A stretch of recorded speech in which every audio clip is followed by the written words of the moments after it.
We're really excited about LaundryMarks. We wanted it to be something that any laundry could participate. We've done that by allowing complimentary filters available for any laundry who wants to enter data. We feel like the more data we have, the better we can improve operations within our plants. But how do we know that the laundries are reporting the same data? ALM had 3 specific goals for our benchmarking program. We knew that the definitions must be clear. We knew that significant outliers must be addressed and that it had to have filtering capability. By the fact that we were collecting data from all types of laundry, we had to have a mechanism in place with the platform that would allow you to filter out those who were not like you. So if continuity of the data could be maintained by everyone following the same data definition, let's look at a couple of examples here. The first one that we want to look at is a pinnacle metric for laundry operations. It's pounds per operator hour. But even that calculation isn't simple. The formula is basic. Clean pounds divided by hours worked equal pounds per operator hour. However, problems do begin to occur by the way people define, say, clean pounds. Is that clean pounds processed or clean pounds shipped to the customers? A very different set of data. Hours worked. Do those hours worked include overtime or exclude overtime? And for the hours that are worked, who is included in that data? Is it just supervisory staff? Is it production staff? What about the maintenance staff? So we knew going forward, even though there were some uniform calculations, defining exactly what went into that took some careful consideration. I've got 2 examples here for you today. The first one is textile acquisition expense. So one of the benchmarks that is provided through LaundryMarks is replacement cost. To be able to do that, you would ask the question, what is cost of textiles purchased? We have to get specific here because of the different types of laundry. So it's broken down into 3 separate questions. Question 1 on textile acquisition expenses is, give us the cost of the linen owned by the laundry.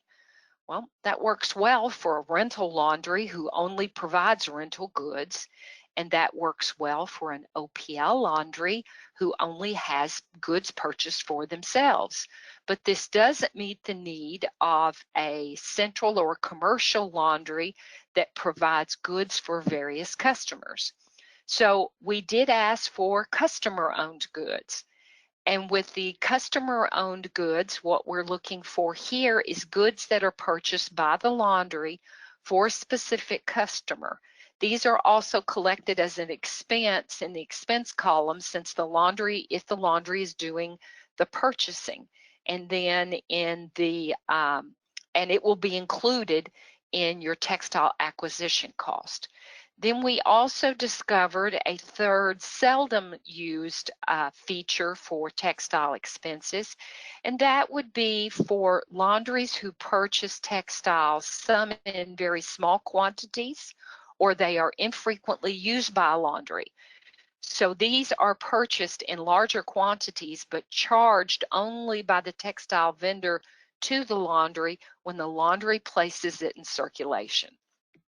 So this is an expense that's collected separately to make sure that those for whom all 3 apply, they don't forget one piece, as well as specifying out those individual costs. Another area that you can well imagine was going to have significant questions was direct labor. Direct labor costs are costs traceable to the production of clean textiles. Here, that excludes maintenance. We are also excluding transportation. We are also excluding administrative labor. We are also excluding supervisory labor. and personnel who are not assigned to regular hands-on responsibilities on the production floor.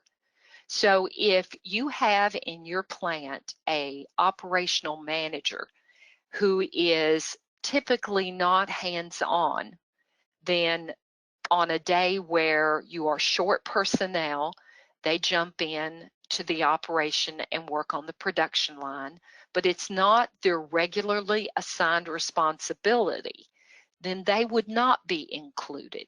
Now, if it is their regular responsibility to work on the production line in various areas, then they would be included. So we're real specific about the direct labor cost and what is included and excluded here. In continuity of data collection, we've got to look at significant outliers that must be addressed. And we've identified a couple of areas where we realized that data entry errors were occurring. One discovered during our beta testing earlier this year was in gas BTUs reported in our utilities section. A large number of plants reported less than 100,000 BTUs annually. When we started looking at the data reporting, we realized that's virtually impossible to use only 100,000 BTUs of gas, even in a small plant. When we further investigated, it revealed that despite the instructions to enter BTUs, some had entered therms. So additional measures were taken to alert someone that they are entering data outside of their typical parameters. We've also provided an excellent user's guide to assist you in data entry. And I'll come back to the outliers later on in the presentation and show you where those alerts do occur. So let's look at some of the filtering capabilities. Since LaundryMarks is collecting an extremely broad universe of data across varied operations, to be able to compare apples to apples or laundries to like laundries, you have to utilize filters to be able to exclude data that is not like your data. So we use some filtering capabilities to do that. Let's look at a couple of those filters. The first are our complementary filters. These are country, location, and facility type. Each of these is provided to everyone who enters their data in LaundryMarks. Of course, country is allowing you to enter for US, Canada, Germany, Italy, wherever you happen to be. The second option for a applied filter is location. And here the laundry can filter themselves against laundries located in like areas. So if you are a laundry located in a large metropolitan city, you may want, for labor purposes, to compare yourself only to that same type of laundry. You can do that here. And the third complementary filter is facility type. So whether you are on-premise, cooperative, commercial, central, medical retail, whatever type of facility you are, you can filter this way. Now, that does not mean you can only, if you are on-premise, compare yourself to on-premise. You can be an on-premise facility, compare yourself to on-premise in one report, save that report, turn around and run another report and compare yourself to commercial or cooperative or central laundries with the same other remaining filters. These complementary filters are available for everyone entering data into LaundryMarks. ALM members can run additional filters such as state, level of automation, textiles processed at the plant, hotel service rating, your NAICS, or your safety codes. So here you can compare yourself. If you are in the state of Kentucky, you could compare yourself to Kentucky, or you could expand that to be Kentucky, Indiana, Illinois, others in your service area. Levels of automation. This is one we're really proud of. We divided levels of automation into manual, basic, and high levels of automation.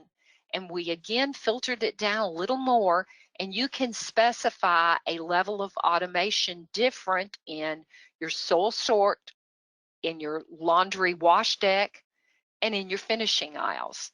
So if you have different levels of automation within a plant, you can even be that specific. For hotels, this is not just for healthcare. For hotels, a laundry can separate their service ratings. So if you are a 5-star hotel and want to exclude production cost and pounds per operator hour based on service rating, you can distinguish yourself separately by filtering out others only and only leaving 5-star or maybe 4 and 5-star ratings.